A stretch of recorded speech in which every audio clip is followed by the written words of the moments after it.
In fact এটা কিছুটা আমাদের ডিপ ডাইভ থিঙ্কিংয়ে যেতে হয়েছে এই নির্বাচনের ক্ষেত্রে, এবং তার ইনক্লুশন আরও অনেককে আলোচনার পাশাপাশি এনেছে ওই ইনক্লুশনের সময়।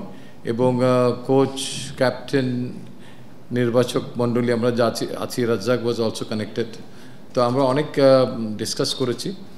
আমাদের উপরের দিকে একটা কুশন সর অফ বোলার্সের দরকার ছিল, সেটার একটা পারপাস, তার থেকে সেটা 1 ওভার 2 ওভারের একটা পারপাস তিনি মিট করতে অ্যাড্রেস করতে পারবেন। নাম্বার 4, 3 অথবা যদি ওপরে নতুন বলে 1-2 জায়গায় আমার কোনো প্লেয়ার লাগে, তো সেই আলোকে সাইফ হাসানকে আমরা দিকে চোখ ছিল, এবং এবার তাকে অন্তর্ভুক্ত করা হয়েছে।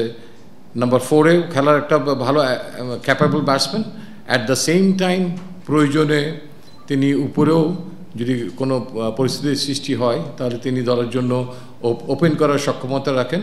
আমরা এরকম মাল্টিপল প্লেসে অ্যাড্রেস করার মতো প্লেয়ার অনেক বেশি খুঁজছি। আমার মনে হয় দলেও সেটার প্রয়োজন অনেক বেশি।